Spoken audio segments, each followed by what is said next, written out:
Welcome, everybody. My name is Jane Rhodes, and I'm the head of the African American Studies Department here at UIC. I'm so glad to see a crowd here because, well, the world is pretty insane right now, and we need moments like this and people like this to help us make sense of it. So I hope that I'm really delighted to see so many folks here.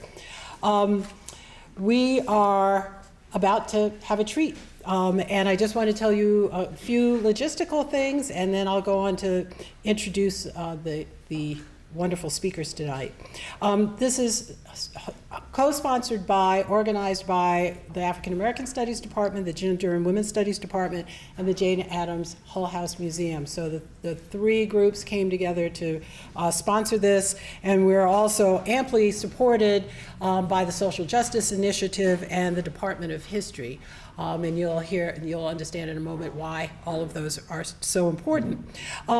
There will be books to purchase, and I'm assuming you'll sign. Yes, afterwards, so you'll hear about the book, and then you'll actually get a chance to get one in your hands.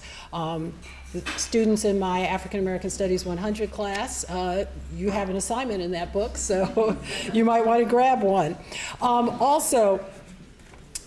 We have a number of social media outlets, including a Facebook page, an Instagram page, and a Twitter handle. So you can tweet hashtag Black Politics or hashtag AASTUIC. This is on your chair if you can't remember all of those. But participate in the conversation, circulate it. This is being filmed by CAN TV, and it will be available in a couple of days on that venue as well. So I'm delighted to welcome my two friends, colleagues, and amazing women here tonight. On the eve of the midterm election, I'm going to leave that to you all to talk about, but it's hanging over all of us. The two participants of this conversation are Natalie Moore. You may know Ms. Moore as the South Side reporter on WBEZ. She is an extraordinary journalist and also a writer. Most recently, she published The South Side, A Portrait of Chicago and American Segregation, which was winner of the 2016 Chicago Review of Books Award. And she's also published and co-authored two other books. One, The Almighty Black Peastone Nation, The Rise, Fall, and Resurgence of an American Gang, and Deconstructing Tyrone, A New Look at Black Masculinity in the Hip Hop Generation.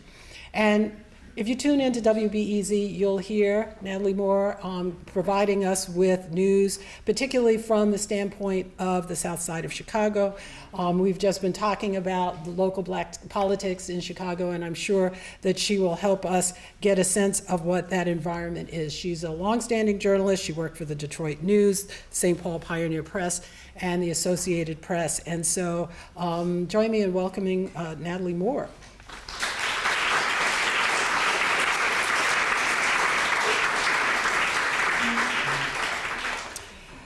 And she will be talking to, interviewing, engaging in conversation with my own wonderful colleague and friend, Dr. Barbara Ransby.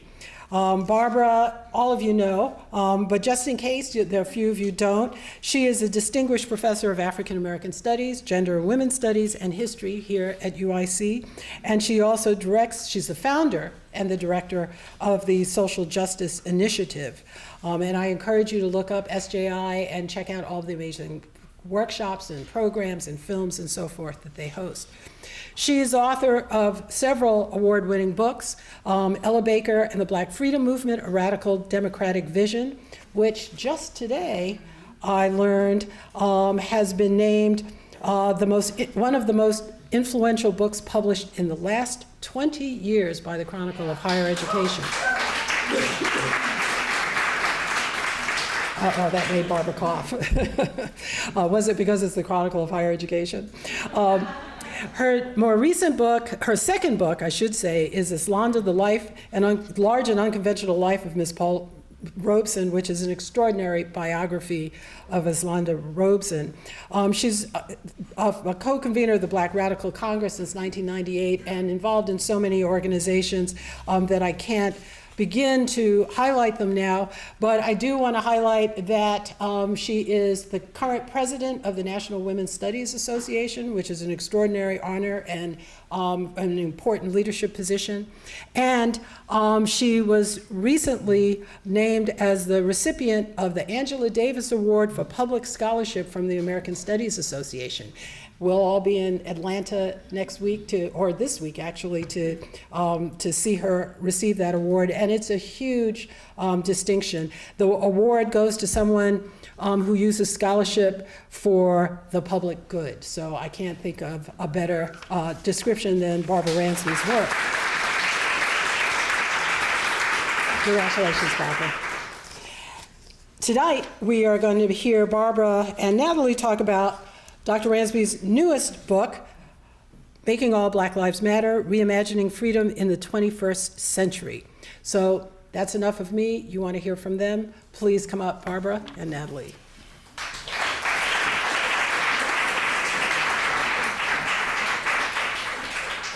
All right, good evening, everyone. Good evening. Thanks for being here. So we're going to talk a little bit, turn it over for questions. Because this isn't Barbara's first time talking about the book, we wanted to focus it more on Black politics in the city and this region. And really what I'm going to treat this as is asking Barbara all the questions that I would want to ask her if I were having dinner with her. Not all of those questions. As it relates to politics in Chicago. But I don't want to not talk about the book, to at least set the table for us. It's a great book that gives us a snapshot of how we got to where we are today. And what I loved about it was, again, setting the table that, I think most people know that Black Lives Matter, the movement for Black Lives, just didn't crop up out of nowhere. Like, there's a legacy, there's a tradition. But you talk about that, particularly in Chicago with the Black Radical Congress, National Minority AIDS Council. Can you just talk about the organizations or the events that led up to where we got to in 2014? Mm-hmm. Well, I want to echo gratitude to the hosting organizations, which I'm affiliated with and have a lot of respect for. Very fortunate to be in this community. And also to Natalie, who is super busy and agreed to do this. We've done this a few times. Once you interviewed me for something, and then I interviewed you about your wonderful book about the South Side. So this is, we're taking this on the road. As a historian, my big question is always what came before. And sometimes I think one of the mysteries of social movements is, where did it come from? What gave rise to it? What was the spark?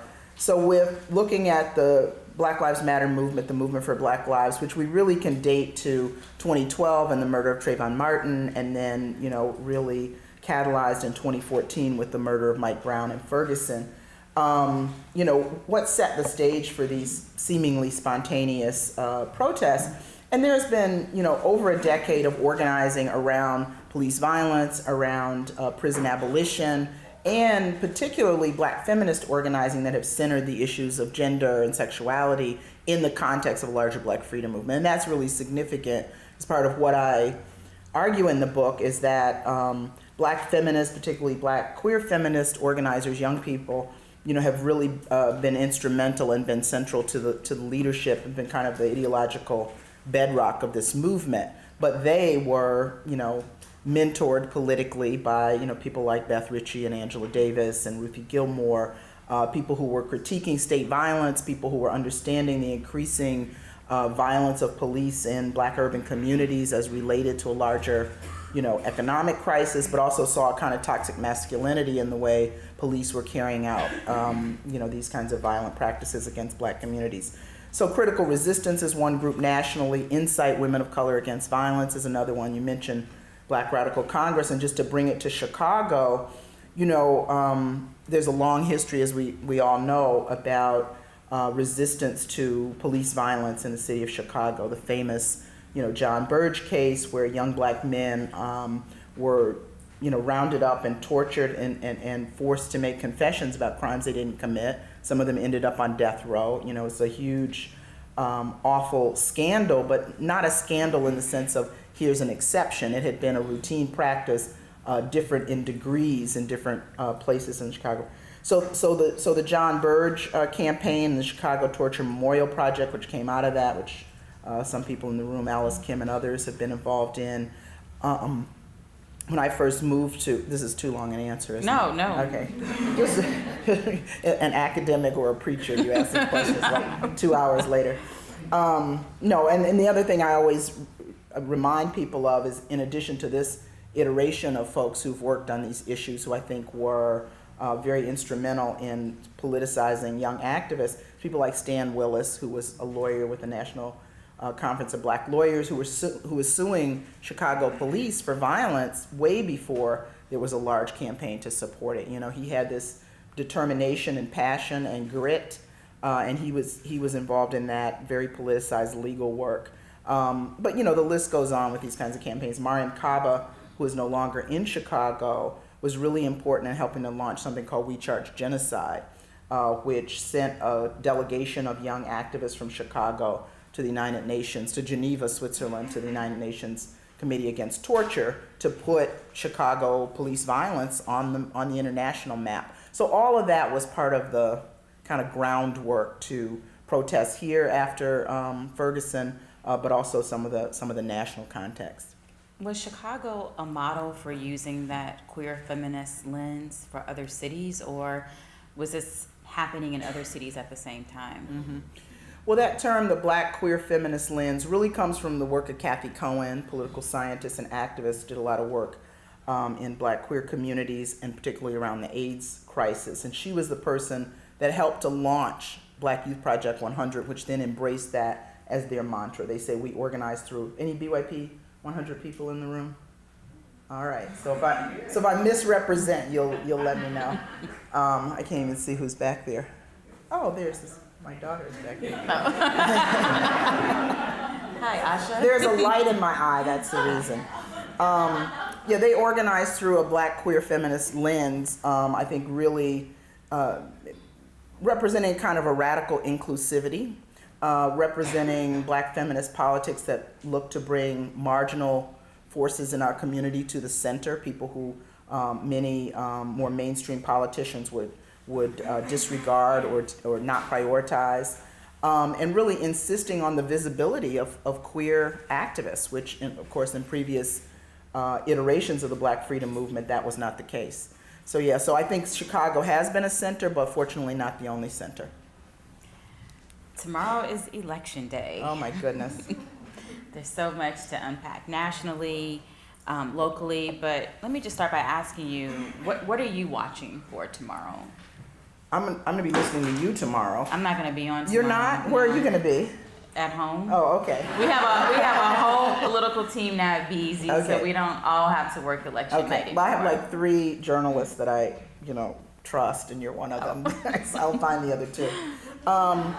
No, I'm interested in. Well, first I could say a lot. I'll say a little about electoral politics in general. I talk about it a little bit in the book, and I've been really impressed by the political savvy of young Chicago organizers in approaching electoral politics, but a lot of the movement for Black Lives organizers nationally. I think a lot of us are trained to view electoral politics as a scenario where we become cheerleaders, uncritical cheerleaders for a candidate who always break, they always break your heart, right? Because once people are elected, they get into a system in which they're expected to make compromises in principles, et cetera. So what I've been impressed with the movement for Black Lives is confronting, demanding, holding accountable, but being much more realistic about electoral politics than is often the case. So that said, there is an electoral justice component to the movement for Black Lives. A young woman named Jessica Bird, who lives and breathes this stuff, has been central to it. Another young woman, Kayla Reed from Ferguson, who's very involved. And so they've been looking for progressive candidates who break the mold, looking for progressive candidates who are committed to movement and not just committed to career. So all of that said, Stacey Abrams' race, we're going to be having a conference in Atlanta the day after the election in Georgia. And I find her very interesting for a number of reasons. One is I think she makes no apologies about a truly progressive agenda. I think she's lived close to many of the problems that poor black people face. There was an article in Forbes about her being $200,000 in debt. And she didn't see that as being something to be, she was like, most people are in debt because we have $1 trillion in student loans that people are indebted for. Credit cards are constantly luring us in to be more and more indebted. So she saw that as a way to say, I get what people, working class and middle class people are experiencing. She has a brother who's been incarcerated a number of times, and she talks about him lovingly and with I don't know that she has abolitionist policy agenda, but certainly with an abolitionist spirit. So I think somebody like her is important to watch. And Andrew Gillum in Florida, of course, who worked closely with our young comrades in the Dream Defenders there early on. Now, I'll just say that, and I'll offer a footnote to both of those. Okay. As impressive as they are, as different as they are than traditional sort of corporatist Democrats, I think people have to engage in electoral politics with a certain kind of sobriety and be, dedicated and committed to getting progressive people elected, and then the next day fighting with them to push as hard as you can to be accountable, because there's a socialization process that happens that will tell them, to really do this work, to really get elected, this is how the system works, and all of that rabble-rouser stuff that got you elected has to be left behind. And pretty soon they don't recognize themselves and we don't recognize them, right? So I think there's limited, there are limited victories that we get from electoral work alone, but even to get minimal victories, we have to be prepared to really struggle with candidates once they're elected. I have another story to go with that, but I'll weave it in later. Okay. I don't know when, maybe this has always happened, but I felt like in this past several years, this idea of you vote for someone means that you love that person. Mm-hmm. And I mean, we all make choices about, and I don't even want to say the lesser of two evils, but you're exercising your right to vote and you're deciding to vote for a person based on who the pool is. Mm-hmm. But I guess I have bristled at some of the rhetoric around voting. Like if you're supporting someone, that means that you support all their policies, or it becomes this, you're a surrogate for that person. Mm-hmm. Suddenly if you vote for that person. Mm-hmm. Yeah. I mean, yeah, and for a lot of people, we get kind of seduced into this idea that voting is going to make magic, right? And then you can just chill. You get the right person in there, and they're going to do all these things for you.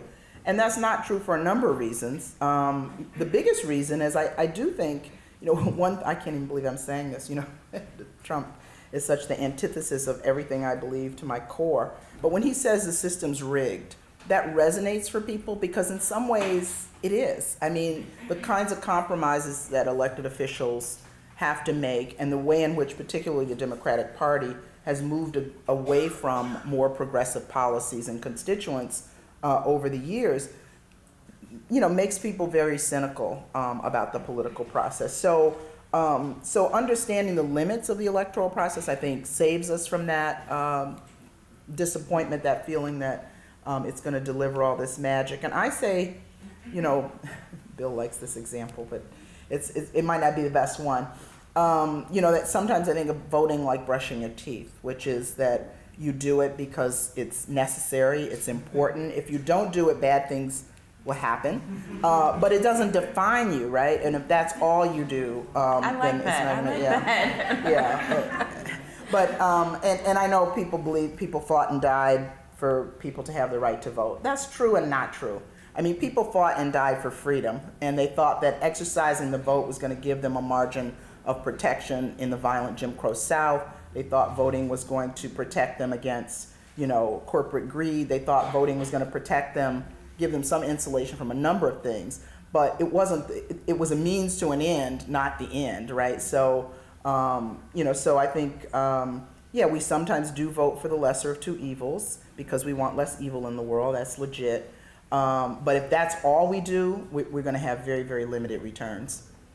I wanted to read something to you, and this picks up on the thread about Stacey Abrams and her debt, and using that to say, I can relate to people. Republican Jeannie Ives, who lost the primary to incumbent Governor Bruce Rauner, wrote this, I don't know if it's an essay or an article or how to describe it, on Friday. And so Lauren Underwood is running in the Naperville area, young black woman trying to upset the Republican there.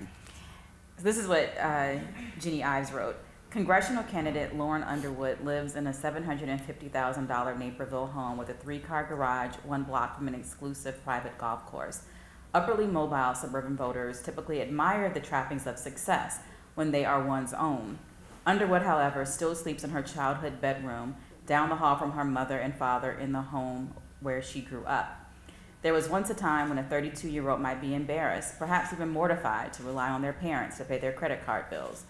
But no longer. These days, failure to launch doesn't make one reluctant to offer their leadership and wisdom to others, to run for the State House or even U.S. Congress. And then she gives other examples of people in their 30s who live at home and who are running for office. And I was like, who? Yeah. Who are you? I mean, Yeah. political party aside, I was thinking, who would be upset at this? And I was just wondering, what was that strategy? Because we already know about debt. I mean, I feel like I'm not better off than my parents. Like, what is my retirement gonna look like? I don't own a home anymore. Everybody has economic anxiety, although we talk about it only as if there's a silent W in front of that for white. But like, this is the motive right now to attack. Yeah, there seems to be a lot embedded in that critique there. But yeah, I mean, to sort of maybe segue that a little bit to talk about the economic part of this moment, and particularly, to the Black Lives Matter moment. One of the reasons I think the work in Chicago has been important, one of the reasons I think there is so much excitement about certain kinds of political campaigns right now, and one of the reasons I think that the movement for Black Lives and Black Lives Matter movement was important intervention in not only racial politics but class politics, is that it rejected the politics of respectability that have dominated black politics for a half century. And that's a very class-specific change, which is to say, rather than having a kind of perfect middle-class victim as being, or survivor as being the person put up to represent the movement, a Rosa Parks, wholesome, church-going woman provided a certain kind of face to the civil rights movement in Montgomery in that time. And what this movement has done is really embrace people who are working in the informal and underground economy, and they're doing that because they've been pushed out of the regular economy. Embrace people who might have been incarcerated, and so rejecting the ways in which society seeks to invisibilize, disempower, decenter people who are suffering and feeling certain kinds of oppression in our community, and particularly around wealth disparity. So the dig that somebody has failed to launch, presumably into lucrative career that doesn't exist, is a dig at the reality that so many people face. But then to take that to another level, many of the folks who've been victims of police violence haven't been college professors and medical doctors and lawyers. They have been, people who were trying to hustle. And when Donald Trump hustles, it's ambition. When poor people hustle, it's a jail sentence. So I think that part of the movement dovetails with this kind of critique being thrown at Lauren Underwood. I've seen her ads. She's talking about healthcare. She is really committed to that. She's very articulate. She seems to be reaching out to, will she win? What do you all think? It seems like she has a good chance. I don't know the politics of the western suburbs like that, but I don't think she's a long shot candidate. Are there any other races tomorrow in Illinois that you are paying close attention to? And one I'm thinking about is Kwame Raoul and Erica Harrell two Black candidates. Yeah, I didn't realize there was two Black candidates right away, but I do now. Yeah, I mean, Harold is kind of scary, so I definitely hope Raul wins. I am looking at that. I'm looking at tomorrow, and I think many of us are. And this is what I think about the electoral work. I think it creates a landscape, and it's the landscape on which we will struggle the day after the election, right? And so the kinds of commitments that certain progressive politicians are making are ones that we have to then figure out strategies to hold them accountable to and to push them to take other positions. So I'm as interested in November 7th as I am November 6th, and certainly the kind of experiments that are happening in terms of reforms in the criminal justice system will lessen some of the suffering, but in the long term, unless we really think creatively and transformatively about these systems, we're not going to be much better off. If J.B. Pritzker wins tomorrow, what does November 7th look like for organizers? I mean, in some ways it looks like a continuation, but it looks like taking all of that rhetoric and matching it up with policies that groups like, Black Lives Matter Chicago and Asada's Daughters and BYP 100 have been calling for, and other progressive multiracial groups. I mean, some of us belong to a coalition called The Majority nationally, which is about 56 climate change organizations and all that, and they're sort of state agendas for those coalitions. And here in Chicago, we've been working with Resist, Reimagine, Rebuild Chicago, the R3 coalition, which has 36 groups, which to hold together 36 groups in a coalition in Chicago for 2 years is not a small feat. So I'm hopeful that coalitions like that will, be planning trips to Springfield, will be, finding Pritzker wherever he is, and our good colleague Juliana Stratton. I think movements can't relax the day after and say, let's wait and see. I think movements have to have their own agendas and not be afraid to confront candidates, even and perhaps especially the ones we vote for. Do you think that people are paying enough attention to state politics? Probably not. I mean, Trump is a circus act that's hard to take your eyes off of. It's like, one train wreck after another. So I think that becomes a distraction from local politics in some ways. It becomes a distraction from the state politics, and we do need to pay more attention. When did you move to Chicago? When did I move to Chicago? In 1991. Okay, so the start of Mayor Richard M. Daley's tenure, early in his tenure. Obviously you observed, you knew about Chicago, you're from Detroit, but when you came here, what did you think about Chicago politics, particularly Black politics? Well, Chicago's an interesting place politically, and of course I knew about Harold Washington and the amazing coalition that came together to elect Harold Washington. But I mean, to be quite honest, and I'll try my best to answer electoral, much of my 40 years as a political activist and organizer has been outside of electoral politics. And I feel voting and electoral work has to be a part of the strategy. When I first came here, I met Stan Willis, who was, doing the anti-police violence stuff. I met people like Lisa Brock, who had worked in the anti-apartheid movement. I met labor organizers. So I was much more interested in the grassroots organizing than I was in the, and I'm using politics broadly, yeah. Not just electoral, but like the landscape. Because people come here and they're like, whoa, what? How do you make sense of this? And, whether you're talking about patronage or you're talking about the grassroots. Yeah, and of course, there's some larger than life personalities in Black politics alone that have come out of and are still in Chicago, from, Jesse Jackson to Farrakhan to, Obama. Carol Moseley Braun's footprint was there. So there are, Chicago has been the site of a lot of interesting and important politics, I think, that have impacted the country.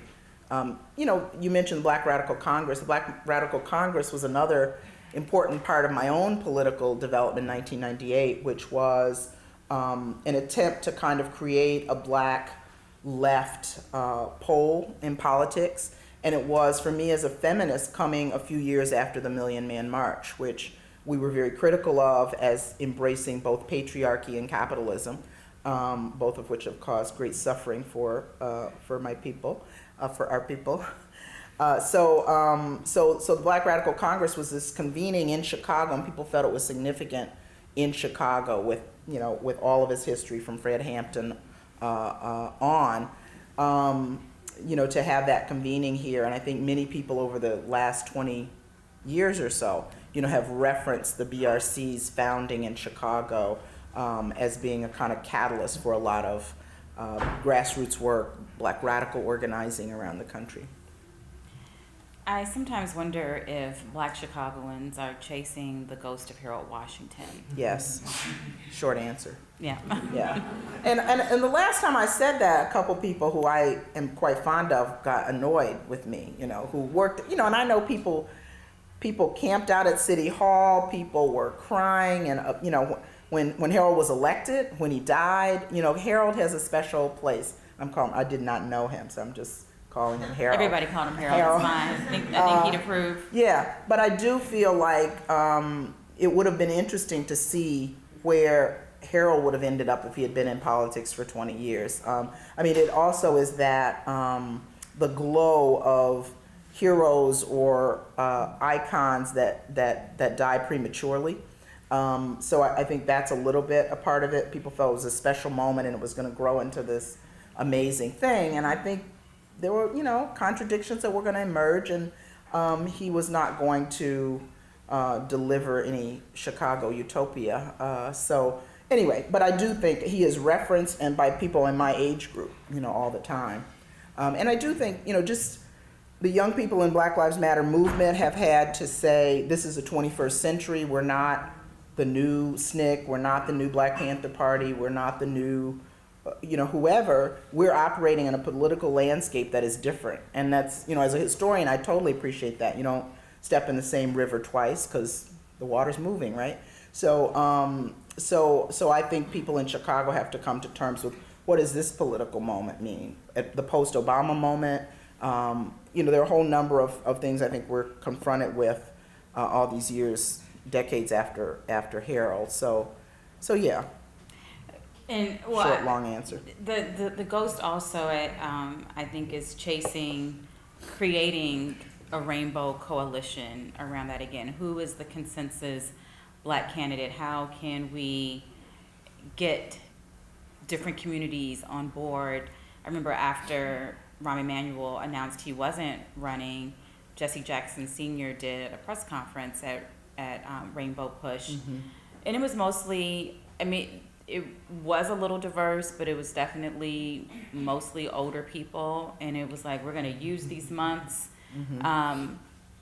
to figure out our consensus candidate. And I remember thinking, okay, consensus for who? Who is we? Right? Yeah. We have, I don't think it's going to be much of a, we have two Black candidates who are running for Attorney General. One is more than likely going to get the Black support. But, what is it, how does Black politics work when you have multiple Black candidates? Not just multiple Black interests, but, these next few months are going to have to be teachable moments, Yeah. probably some hurt feelings. Yeah.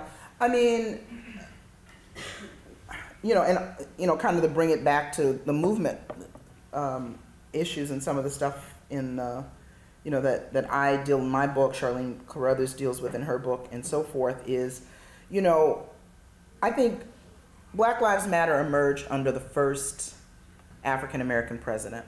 So the largest upsurge in Black protest since what we call civil rights movement occurs. In Baltimore, there's a major uprising over the death and police custody of Freddie Gray. 3 of the cops are Black, the mayor's Black, a lot of people in charge are Black, right? So I do think part of what Black Lives Matter has given us and this generation has recognizes with important savvy is that they have to distinguish politically where people stand. That to say a candidate is black is not enough, doesn't win loyalty. And so discerning between a progressive candidate, a pro-police candidate, a establishment candidate, and a movement candidate is a very different proposition. And they may look the same, but I think people are serious enough and have fought enough battles over these last 4 years that that they'll see beyond that and be scrutinizing. So the mayor's race here, I mean, we have 15 people running, and how many?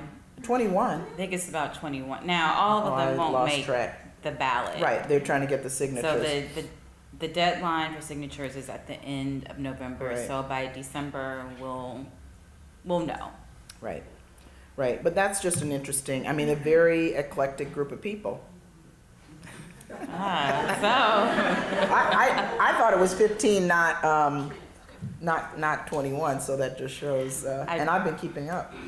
So before we go to Q&A, because this is where I was really about to get nitty gritty. Okay. What do you think, Barbara? Who's what candidates are looking attractive, or do you think Moving for Black Lives will be drawn to? Well, I know better than to speak for for the movement, but you mean in Chicago? In Chicago for the mayor's race. What are what's your prediction? Who do you think is going to rise to the top? So who I would support and who rises to the top may Two not. different questions. Yeah, I've supported a lot of noble causes and people that didn't win. I mean, I like Amara Enya, and she's a young Nigerian American woman, very progressive, has done work around sort of cooperative economics, has done a lot of policy work. She's not an insider. She's she came out and marched with the hotel workers when they were on strike, etc. So I like her. I'm not a big fan of her most recent donor. I was going to ask you, does that complicate, does Kanye West's contributions to her challenge any of her policies? I mean, here's someone wearing the MAGA hat who is attempting, I think my theory is that Chance is doing a rehabilitation intervention with him. I mean, there are certain people in Chicago who aren't going to turn their backs on him because they have these personal connections. To Kanye. Yeah. Uh-huh. Yeah, well, that's a longer discussion and probably one I'm not fully equipped to weigh in on. But I take him at his word of, kind of going there and embracing Trump in ways that I thought were just really unprincipled. And so he wouldn't have been my choice to bring in. I hope that Amara, and she's very smart, I hope that she has accepted a contribution and does not see him as a policy advisor and will move on from there. But we started talking to her early on, and I was impressed by her sincerity. I was impressed by her fight and her compassion for some of the most marginalized people in the city, right? As you know, you write about in your book, and then our Institute for Research on Race and Public Policy, Yvonne Arenas is there, wrote a study talking about the 3 cities that exist in Chicago, the enormous wealth disparity in access to resources and education, et cetera. And I hear her talking about that and concerned about that and angry about that and thinking of actual ways to intervene. So I like her. I don't know that she will win, but even if she won, I think that the day after, in February, movement organizations would have to be making a plan to challenge, to confront, to hold her accountable. And I think honest people who go into that work expect that. Okay, so we're going to turn it over to Q&A. This is being recorded by KNTV, so there's no mic, so I'm going to repeat your question. So that means keep your question tight so I can make sure I don't misrepresent. Don't be shy. Oh my goodness. A room full of people in Chicago and nobody has a political I see question. a hand up in the back. Yes. Kind of going off of Chance the Rapper's tweet some time ago, what has the Democratic Party really done for Black people in Chicago? And yes, there's this new wave of progressive Democrats, but is that really going to change things for Black people in Chicago? So the question was, what has the Democratic Party done for Black people in Chicago? Yeah. You're not asking me as like a representative of the Democratic Party. Of course not. No. So I mean, look, the Democratic Party from the Clintons on have been moving whatever left impulse there was toward the center, toward neoliberal policies that, have caused enormous hurt for particularly poor and working class Black people. And so I'm like Working Families Party, some of these other parties that are out there, DSA is doing some interesting electoral work. Those are places where I think there are animated, honest discussions about how to make change and how to govern. I think that there's a pragmatism in the Democratic Party that has become pretty unprincipled, has been pretty unprincipled. I think many top Democrats are tied to corporate interests, and are they better than the Republicans? Yes. And I don't think you love them when you say that, right? I think if Democrats were in power, we would be having a different kind of struggle. We would not be struggling, but we'd be having a different kind of struggle, those of us who envision, a more just society. So no, I don't, I think the critiques of Hillary were appropriate and were spot on, and I think that we ought to hold the Democrats accountable when they're elected, but we ought to be critical of them, But I do think, and we could talk about this all night. I mean, I do see real fascist tendencies in this administration, and I don't use that word lightly, right? So I was just in Bilbao at a conference when the fascist in Brazil was elected, Bolsonaro. And people talk... When you say fascist, you're talking about the White House, correct? Or are you still talking about... Yes, I'm talking about she was asking about the Democrats. Okay. Oh. No, I just wanted to make, because we were talking about, I thought we were flipping from Chicago to, I just wanted to clarify that you were talking about the White House administration. As opposed to local fascism. Right, right. I was talking about national politics. But not just the White House. I mean, even we also have fixated on Trump as this, and often people do, as this kind of maniac. But there's a lot of enablers, and he's giving license to a large pro-fascist movement that, similar to mid-20th century fascism, those people are in motion, and that's very scary and needs to be taken seriously. And even people in the Republican Party who wouldn't have said they agree with these kind of right-wing extremism, white nationalism before Trump was elected, they're on board with it. I mean, people who would not have been, people who in German politics who wouldn't have been predicted to support Hitler once he was in power, became Nazis. So I don't say all that to be alarmist. I think fascism occurs on a continuum. It looks different in different places. But when we say there's no difference between the Democrats and the Republicans, I think that's flat out wrong. I think we're not being serious. We're not paying attention. But that doesn't translate into a love or letting the Democrats off the hook.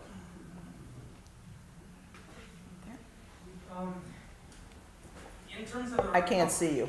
Yeah, you're standing right. Can you just come up a little bit? Who are you? Thank you. I don't like, I favor very much the Democrats much more than the Republicans. But It's a good start. But I don't like to see all Republicans as being evil. I think that there are select ones that are for the people to a degree. What are your thoughts? Do you agree that there are those Republicans that... Let me repeat his question. Oh, okay, yes, sorry. She's going to repeat your question. So he said that he tends to favor Democrats, but doesn't want to see Republicans as all evil. what Republicans are doing, some things that are good.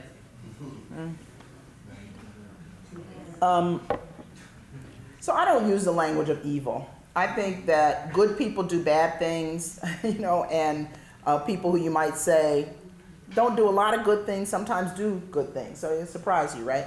And I think we all have the capacity to change. So I wouldn't say somebody who's a Republican is evil. That is way too simplistic.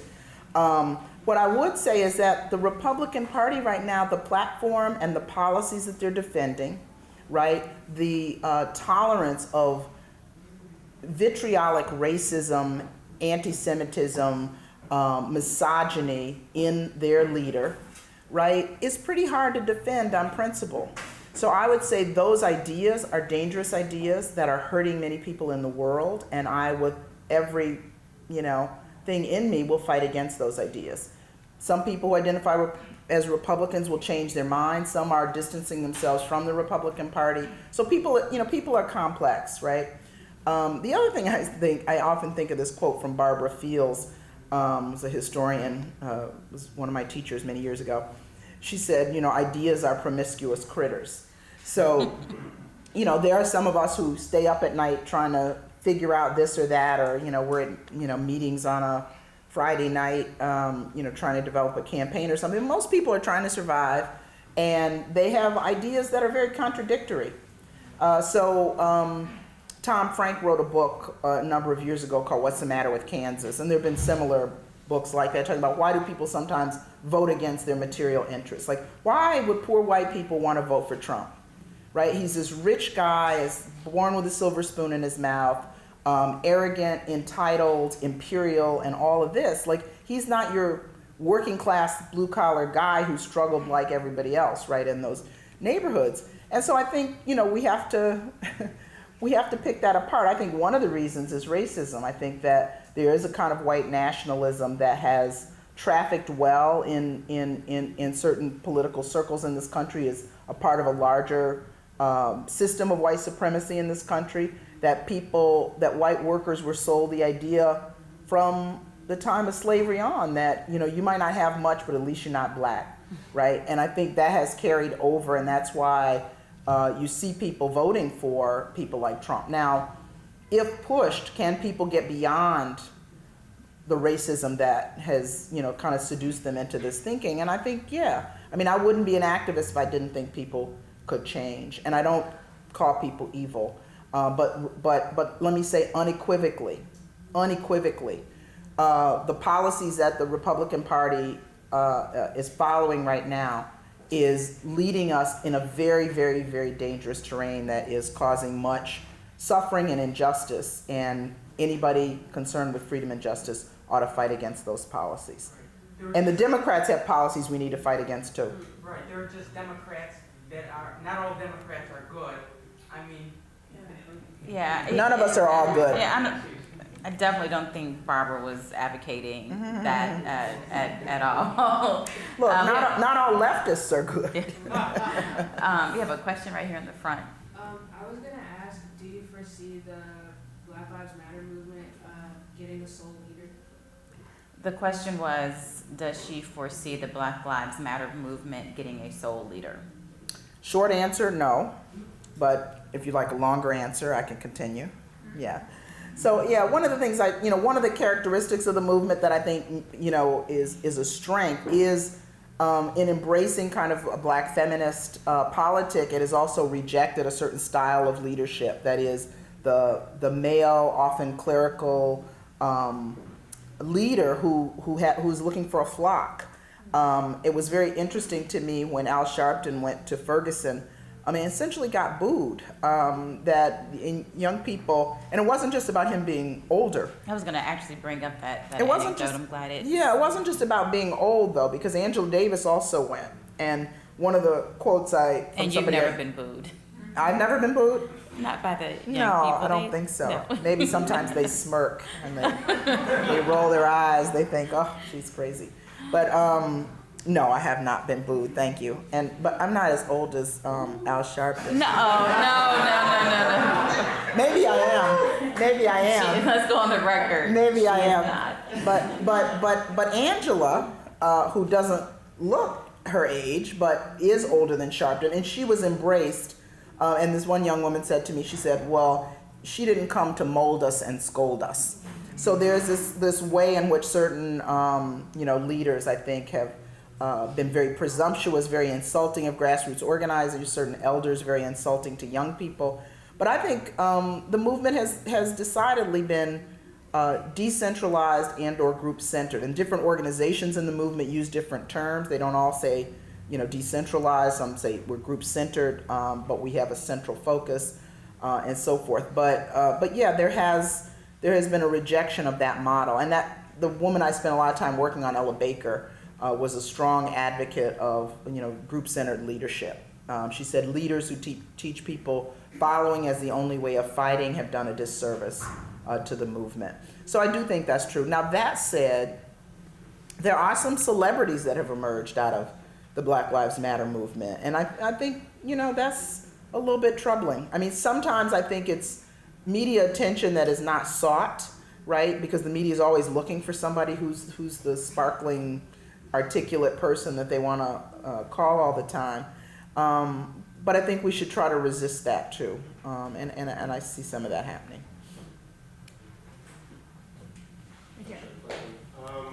When you talk about like the centrist tendencies of the Democratic Party and their pragmatism, do you at all worry about the parties maybe moving too far towards the left and not, like similarly to the Tea Party and the right, but not only in a political rhetoric, each in our own silos kind of way, but also in the government's basic ability to like function and Congress's ability to enact legislation, not just from executive orders of the executive branch, but the ability to come together and pass legislation anymore. Is that a realistic possibility still? Or? So the question is, are you worried that the movement will go too far left and the party moved too far left, mimicking some of the tendencies of the Tea Party and therefore not allowing any meaningful legislation to get passed? Okay. So I think we create false symmetry sometimes, right? We say, oh, there's the extreme left, there's the extreme right. Well, the extreme right and the extreme left are not saying the same things and are not, they're different animals. I think it was interesting, Bernie Sanders' campaign, because Bernie Sanders was an open socialist running for president of the United States and got enormous support among people that, some of whom, right, polls indicate, some of whom became Trump voters. They wanted something different. They wanted, in part a class analysis. They in part wanted, somebody who was in some ways an outsider. I know Bernie had been in politics, but he was outside the mainstream of the Democratic Party. So I don't think we can just have this formula of when the left puts forward a genuinely progressive position, it's an extreme left position. That continuum is kind of a false frame to begin with. I think that when we see political parties emerge that address in fundamental and honest ways, and sometimes in radical ways, and radical, I know that scares people. So radical means getting to the root. So it kind of cuts through, the nonsense and sort of says, look, we're going to all be better off, or most of us are going to be better off if we have health care. We want schools for our children. We should not tolerate racism and homophobia and transphobia. Like some people aren't going to be on board with that, but a lot of people would be on board with those ideas. And in some ways, it gets obscured in talking about left and right as if they are code words for this symmetrical two sides of the coin, two sets of solutions for the same problems. To be honest, I don't see the right wing as trying to have solutions for the kind of problems that most people are worried about. So I don't know if that's one answer. So another practical part of your question, I think, is in Congress, in the way things exist now, as I think Frank Bruni argues this in the New York Times, should the should the Democrats be more centrist in order to win some folks away from Trump? And I really do think that's just really the wrong formula, because I think to the degree that some folks who voted for Trump can be won, and it wasn't the majority of people who voted, by the way, so we need to also kind of come to grips with that. And then if we talk about all the people that could have voted, that should have been able to vote, we're talking about a minority that elected him. So you don't have to go after the people who've already, kind of thrown in their lot with white nationalism. There's a lot of other people, in terms of votes. But I don't think the Democrats should try to ease toward a Trumpist position in order to win those people. I think there are people who've been disaffected who can be won. There's people who, formerly incarcerated people who need to be able to vote, who are part of a constituency. So there's a large menu of strategies that the Democrats could use just to function within the existing electoral system without making those kind of compromises. Sorry if that's kind of long-winded. We have time for one more question. Oh, Hi. Thank you so much. This is a really helpful conversation. I'm wondering about, from a civic education perspective, what would Black politics lens look like in our schools? so the question is, in regards to civic education, what would a Black politics lens look like in schools? Well, Black politics lens, or we could get more specific than that too. I think we need to teach young people about Black politics, about the Black freedom movement, which doesn't just include Black people, but many people who supported and were allies of that have been for that, in that movement since Black people were enslaved. I think this idea we were talking before about the Black queer feminist lens, like what does that look like? And to me, and BYP folks will correct me, I'm sure, if I'm wrong either now or later, but to me that again is radically inclusive. I mean, one of the things that I bristle about when people talk about identity politics as being divisive is actually unifying, because what it says is you have to look at all these different variables in order to understand the social and political system that we live under. And if you're talking about an agenda for freedom, justice, liberation, you have to be concerned about disabled folks. You have to be concerned about queer folks. You have to be concerned about poor folks. You have to be concerned about all these categories of people in a Black freedom struggle, because these are all people who are also Black, in addition to other people who occupy those categories, and even Latinx people, right? There are a lot of Black Latinx folks who often don't get counted. So a Black queer feminist lens would have an approach to history, let's say, or politics that would just be radically inclusive, and not radically inclusive as if those different parts don't have a relationship to each other, but how does power factor in? What is our relationship to power as groups in the society? So I think it's also very much a structural analysis that is required. And so I think all those things would be a part of a curriculum. Chicago Freedom School does some of that work.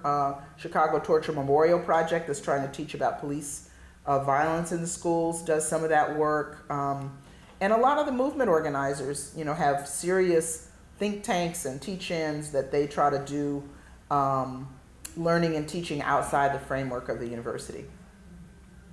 Yeah. Thanks for that question. Great. Thank you to the audience for your engagement and for your questions. Thank you, Barbara, for this wonderful book and for spending some time with us. Thank you, Natalie.